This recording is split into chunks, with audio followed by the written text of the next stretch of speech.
Hello everyone, it is Dylan from Yu-Gi-Oh! Everything, and welcome back to yet another top 10 list. This time I will be doing my top 10 best characters in Yu-Gi-Oh! Arc 5. This was a fun list to make, and I really hope you guys enjoy, and leave your lists down below. Keep in mind, there are so many characters in Arc 5, so if a certain character does not make my list, it does not mean by any means that I thought they were a bad character. Again, there are just so many characters to select from, so some fan favorites are gonna fall short of the top 10. Anyway, let's get right to it. I hope you guys enjoy.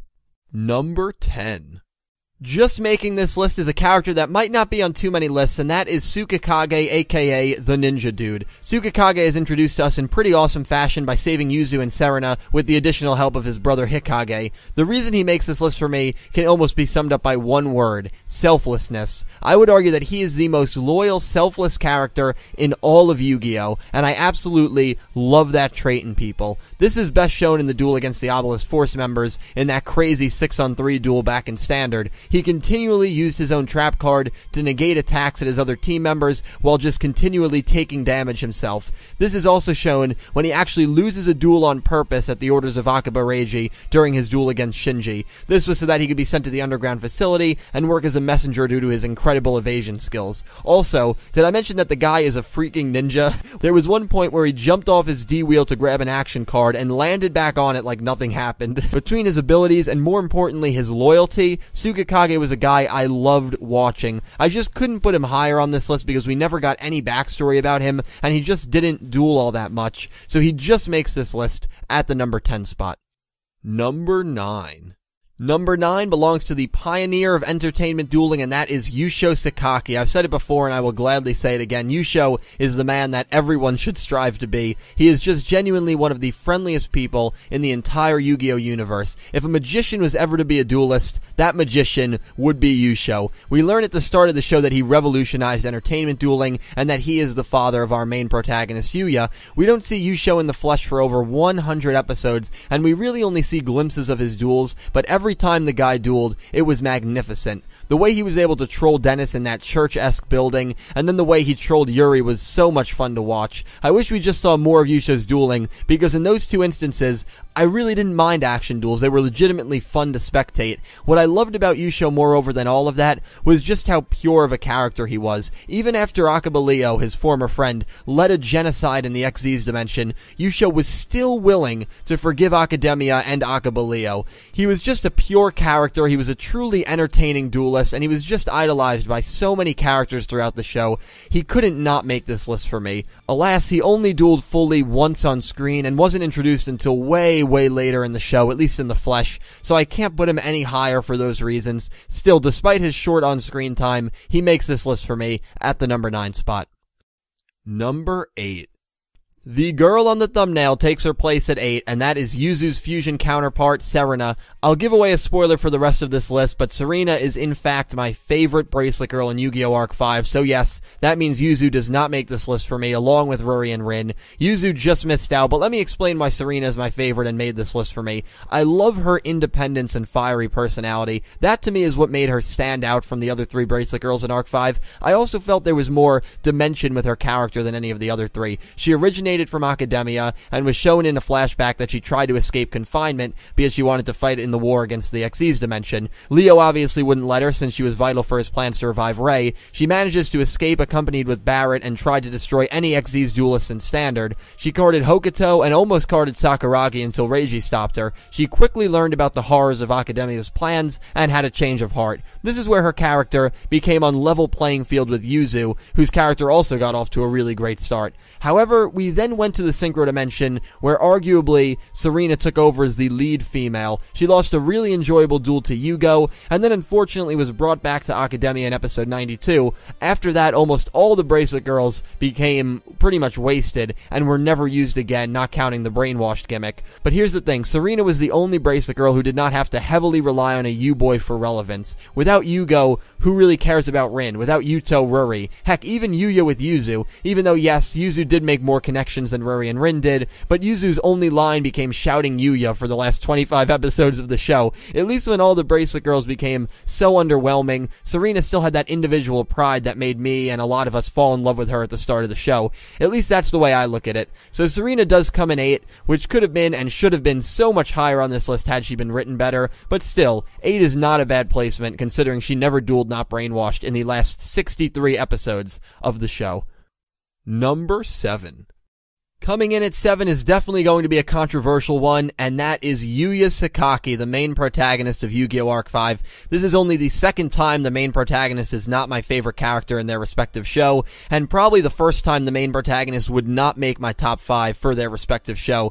Now, first of all, I like Yuya. If he didn't, he wouldn't have made this list. I made a top 5 protagonist video a while back, and I ranked Yuya 3rd. He has dropped for me since, and I said in that video if he continued to go berserk, it would harm his character through my eyes. That was made while Arc 5 was at episode 92, and clearly that is what happened to the highest of degrees. Now, whether you want to say Yuya is partially to blame for Zark or completely innocent is one thing, but the reason Yuya declined in my eyes was not only that, but it was how forced his entertainment dueling started to feel and how dependent he became on action cards. I've already touched on how action cards were a huge annoyance for me, especially later on in the series, and the fact the writers made Yuya so dependent on them and the fact he would always get what he needed just made his character feel stale. Yusho and Dennis were two characters who were great entertainers, and their dueling was not dependent on drawing Evade and Miracle 5 times every duel. More so than that, his ideologies of making people smile started to feel so forced. I know you have good intentions, and that is one thing that I do like about Yuya, but there is a time and place for everything. The duel against Jack? Sure, it needed to be entertaining to bring the Synchro Dimension together.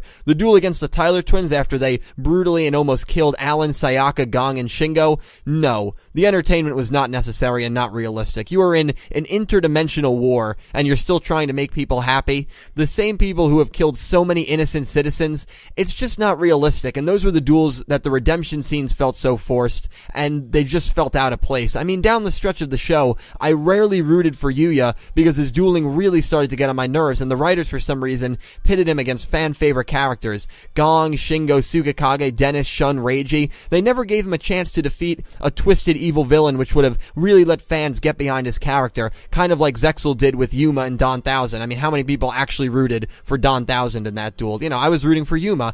Overall, I still like Yuya a lot, and I know I ranted a bit, but I'm just trying to justify why he isn't higher on this list for me. I talked to like 5 friends, and they actually all said Yuya wouldn't even make their list. So let me know if I have him a bit low, or if you think I have him a bit too high down below. I know putting him in this spot will be the big talking point in the comments. So yeah, anyway, Yuya is 7. Let's tread on. Number 6.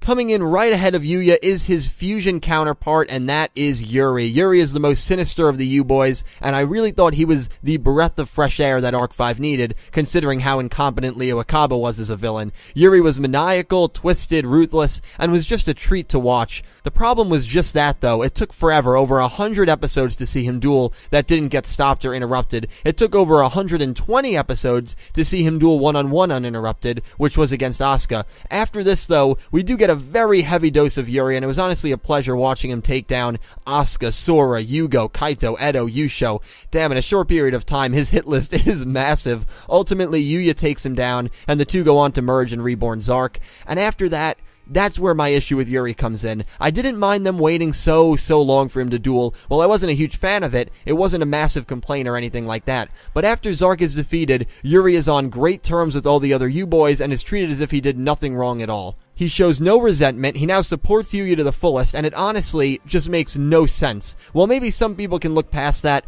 I just can't. That really harmed his character for me. Had he had a proper redemption scene or just not been redeemed at all, he would definitely have made my top 10 antagonists, and he probably would have earned a top 2 or 3 spot on this list as well. Still, even with that gripe, I genuinely did enjoy him during the Fusion arc, and he was overall a really cool and vicious character that the show desperately needed. Yuri takes number 6 on this list. Number 5. Just making our top 5 is our first Academia spy on this list, and that is Dennis. Dennis has actually introduced us in the form of saving Yuya during the Miami Championship, which was a really awesome way to make a debut. What was nice about Dennis is, it seemed he was almost a professional entertainment duelist, which was something that was lacking at that point in the show. Sure, you had Yuya and even Shingo who were getting to that level, but you could tell Dennis had an immense amount of experience when it came to entertaining people. We quickly learned that he is a spy sent by Academia with the purpose of capturing Yuzu or scouting Yuzu out so Yuri could capture her. The act lasts for a while, but then when we get to the duel between Dennis and Shun in the Synchro Dimension, Dennis is exposed, similar to how Sora got exposed earlier in the show. He then shows his truly vicious side, but comes up short against Kurosaki. We learn that he is the one who almost led the invasion into Heartland, or at least gave the green light when he encountered Ruri, Shun's sister. He talks about how it was the worst day of his life, which gives us a small but immediate hint that he doesn't really enjoy doing all of this, and his true purpose is to entertain people. This is best demonstrated during one of Arc 5's darkest moments, where Dennis commits suicide by carding himself after he loses to Kaido. The fact that a character was that complex, to the point where he felt like the only way to stop feeling guilty about everything was to take his own life, is reason enough to make this list, and I think just adds to how great of a character Dennis was overall. He was a complex character that I really enjoyed watching. His entertainment style did not feel as forced as Yuya's did, and he didn't really rely on the use of action cards. He deservedly makes this list for me at the number 5 spot. Number 4. Coming in at number 4 is Sora. Sora was one of the earliest characters we were introduced to and was one of the most intriguing characters to watch in the early stages of the show. I knew right off the bat there was something wrong about him, between his terrifying monsters and getting agitated whenever Hokuto, who was an Xyz user, was mentioned, or when he was watching the duel between him and Yuya. Sora acted like this cute, innocent, friendly kid, but in reality was a spy sent by Academia from the Fusion Dimension. This was exposed during his amazing duel against Shun, where he just completely went off the deep end and showed his true intentions. He later got revenge against Shun and was the first person to actually defeat Shun in a duel. Even though he kind of went MIA for a bit after the standard arc, he made his return to fulfill the mission of recapturing Serena and sends Dennis back to Academia after he loses to Shun. My favorite Sora moment, or one of my favorites, had to be when he saved Tsukikage and fended off the 3 Obelisk Force soldiers that were about to card him. I thought this was so symbolic of his change of heart, because remember, he killed Tsukikage's brother only a handful of episodes ago. I know some people feel his change of heart was rushed, but I honestly thought it made enough sense. He built these great friendships with Yuya and Yuzu. He had no friends growing up in Academia, therefore it makes sense that he would join them and stab Academia in the back because they were the only ones who ever cared about him. I don't know, personally, I think Sora was one of the better written Arc 5 characters, and he comes in at the number 4 spot. Number 3.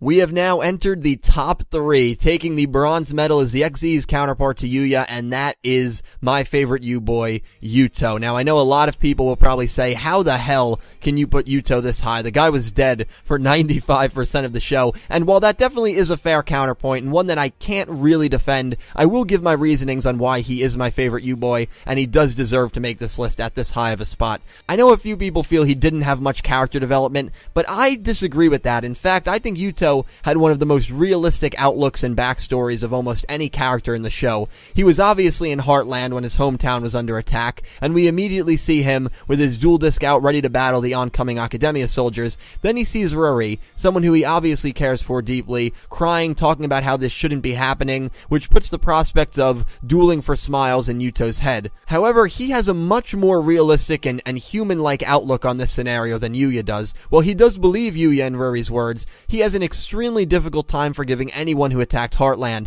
the Obelisk Force, the Tyler twins, Edo, etc. And I just always felt like this was so much more relatable and natural than the always make people smile no matter what philosophy. Sure, on one hand, Yuto is fighting this battle within himself where he wants to follow Yuya and Ruri's words and make people smile and not duel for revenge. However, on the other hand, he has seen his entire life get destroyed, Ruri has been kidnapped, he has no home anymore, so it's completely human to want to instill these beliefs but struggle greatly to do so because of what happened to your life, which leads to a lot of scenarios where Yuya and Yuto go into berserk mode. And yes, Yuto barely interacted with any characters, but besides that, I love his persona, his warm-heartedness, but at the same time, his intensity and his realistic outlook on things. For all of those reasons, I could just relate to Yuto so well. He is my favorite U-boy, and he is my 3rd favorite character in Yu-Gi-Oh! Arc 5. Number 2. Just missing out on the top spot is number 3's best friend, and that is Shun Kurosaki. Should not come as too much of a surprise considering when I live react to episodes, I have a poster of the guy in the background. Even though I'll be the first to admit his character did kind of lose its swagger down the stretch of the show, he is still one of my favorites in Arc 5. In fact, I really believe without him and Yuto, the show would have been so much less enjoyable during the critically acclaimed first 50 episodes. Sure, Yuya and Yuzu were both enjoyable to watch, along with Sora, but Shun is the guy who got the ball rolling on the storyline during that duel against Sora. He brilliantly exposed him in that duel and showed his true colors to everyone watching. Besides his intelligence and being able to pick out Academia members, he was just brutal. Maybe too brutal, honestly, but that's what I loved about him. Even during the duel against Yuya in 144, he still brought that intensity that no other character was able to bring. His Rise Falcon summon against the LDS trio, look it up on here, I think it's on YouTube. You can just hear the intensity and hatred and emotion in his voice, and it's that kind of intensity that just made me fall in love with his character. It kind of simmered down during the later parts of the show, especially during the underwhelming duels against Ruri and Zark, but still, I thought it picked up again to some degree during the Yuya duel at the end of the show.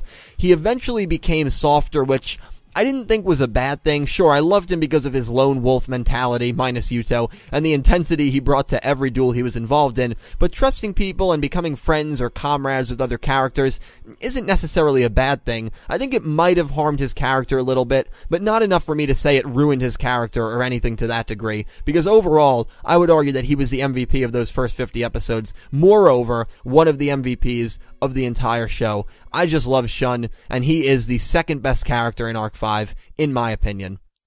Number 1.